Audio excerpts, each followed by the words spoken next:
Okay, so everyone, if you followed along the last one, then you remember this is where we left off.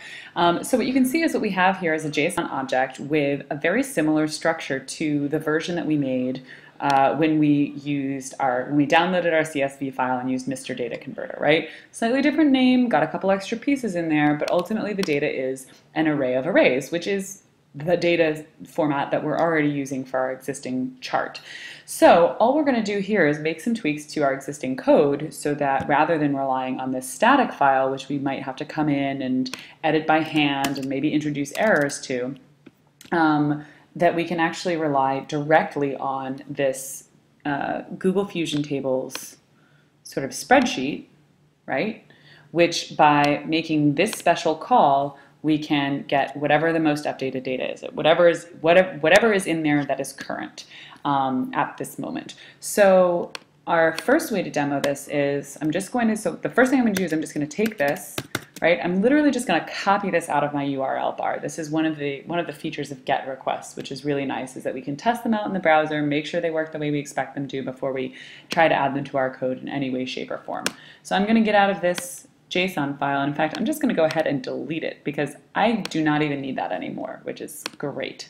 And so what are we changing here? Now, what we're going to do is we're going to change this, what we're getting, right? We were loading this external JSON file. Now we're actually loading this special URL that returns JSON, right? And you can see that it doesn't have a .json file extension, right? This is where the piece, this is where we sort of really see the value in having this JSON parameter in our GET request, because it's telling the browser, look, what's coming back is JSON. I know you don't know because I haven't given you a file extension here, but I promise that's what it is. So now I'm going to go up to my my build chart function, which should work mostly the same way as it has, except for one or two things. The main thing that's changed, right, is that if we go to our if we go to look at what our CPI data, what CPI data is, right, we remember that we can load the overall JSON, and then we pointed directly to the row data, right? So in our old version, I'll just open up this other one. I was a little hasty in deleting it there. Which one is it? Here we are. So if we look back at Fred data, right, we had CPI data was the name of the object that pointed to the array of arrays that contained our data, right? In this case, our object is actually going to be rows. That's the name of the object that has our array of arrays. So without getting ahead of ourselves, we know that we're going to need to make a couple of small changes in our JavaScript. For starters, let's just go ahead and use our multi-line commenting to not actually ask our chart to do anything at all, just so we can make sure that this data loads properly, we don't get any errors, right? Everything's coming back okay. So I'm going to go ahead and upload this to my server, right? I have come in here, got this new file. I'm going to make a new directory called Dynamic Data Chart, and I do like the, oops, where'd it go? I do like using Firefox. Doesn't seem to be happy with me. Let's try opening FileZilla again. It's not having a good time. Okay, dynamic data chart. One more time. Let's connect to Columbia. Connect. Right, public HTML, spring 2013. Try this again. Create directory, dynamic data chart. Right, much better. Okay, so now I'm going to upload my files, and you notice I haven't renamed my files, so I actually don't need to make any changes yet, right? I can actually I could have them just have a generic name, right? And they're in a different folder from my other line chart, so I can just go find them there, right? I'm sure you guys can start to appreciate at this point how having things in different folders is really valuable, and organizing your work is really important. I'm sure that you'll see that just as much as we move forward. All right, so now I can obviously visit this location on the web and see at least, now what am I going to be looking for here? At this point, I haven't actually told it to chart anything, right? Remember, I just had that console log. So I'm going to go ahead and use my inspect element. and check my console for my data object. And we see that it's got columns, array 2, and then I have rows. And that is a 157 item array. Sounds pretty promising because that's about the number of items that I had in my original CPI array, my original CPI data set. Okay, so good scene there. Can go ahead and drill down, make sure it is what I think it is. And given that now, I can actually leave everything else the same except that based on, right, get rid of my things here, except that I want to make sure that I do this based on the name of the array of arrays, which again we've shown is rows. So instead of row data is CPI data.CPI data, it's CPI data.rows. Let's give this an upload and see what we get. Go ahead and upload my JavaScript file. Yes, I'm going to overwrite it. Fantastic. So now hopefully, because I've uncommented the rest of my code, I should actually get a chart here. And it looks pretty much like the one that I already had, right? If we look at our other example, oops, there's that one. That one, where did it go? Anyhow, we can see this is the same. In fact, I could just go ahead and open up a new tab here, right, and compare it to my existing one. So let's go back, right, and just compare it to my line chart example. And indeed, pretty much the same. I didn't update some of the stuff on this guy, but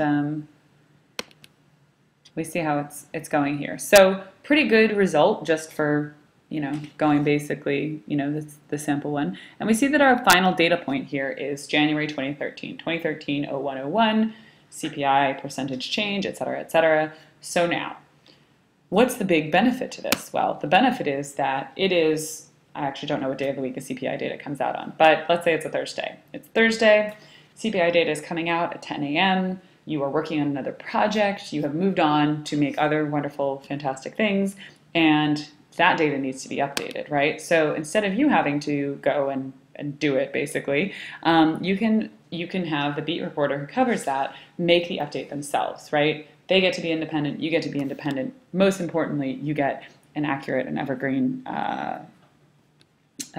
visualization. So let's just look up, I'm just going to look up for reference here, CPI February 2013, oops, 2103. That would be quite a feat. Okay, so perhaps not surprisingly, in this case we end up at the BLS Consumer Price Index. Increased 0.7% in February.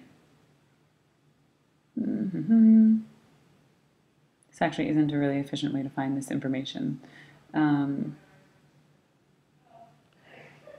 City average all items. Okay, well, Consumer Price Index. Let's look at tables.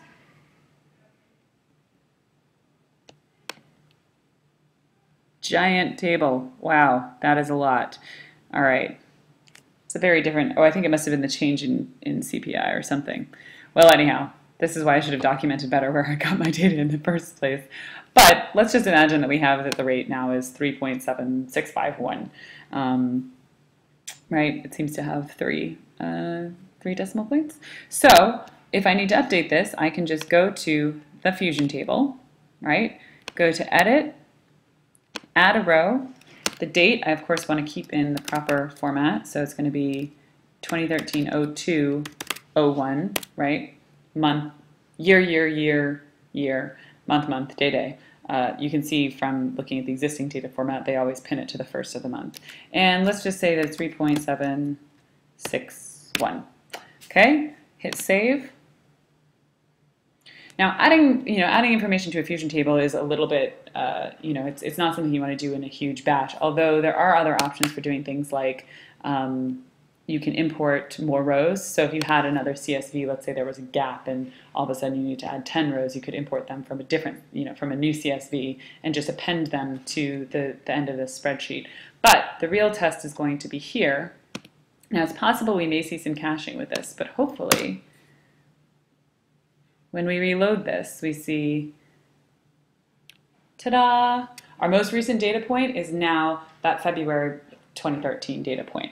So again, the objective here is to be able to make things that are sustainable, that are valuable, and also to make sure that we're distributing our efforts so that we're using our skills and expertise in the most efficient and effective way possible. And so while that often will mean when we're generating stories in the first place, that means that we're going to be locating important data sets and doing analysis on them and sometimes presenting them visually. It also means that we have to, as we mentioned last week, we have to talk about, how long this thing should really live for, and most importantly, or as importantly, what's the plan for keeping it up to date, right? It doesn't do you any good to do something that, it doesn't necessarily do you good to do something that's really comprehensive and long-term if it's going to go out of date really quickly. So the idea of this approach is that it's one way that you can use, kind of free tools that are easily accessible and easy for lots of people to use. I can share this Fusion table just like any other Google Doc,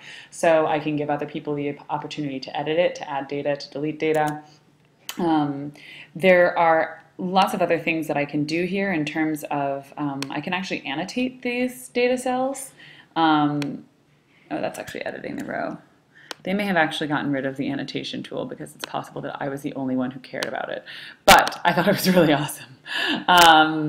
Anyhow, the point being that I can go in here and edit this information, and there are a bunch of other views that we can do. We'll look at mapping week after this. But for the meantime, you can see how you can use Google Fusion Tables as a dynamic data source that lets you pull particular parts of the data. Now, I just want to make a point here too, and we'll go over this a little bit more in class, that this URL, this special URL that we used, okay, contains something called SQL, which stands for Simple Query Language. Some of you may have encountered this before, but the syntax on SQL is kind of interesting. It's a really, really powerful language. It's what's used in a lot of databases.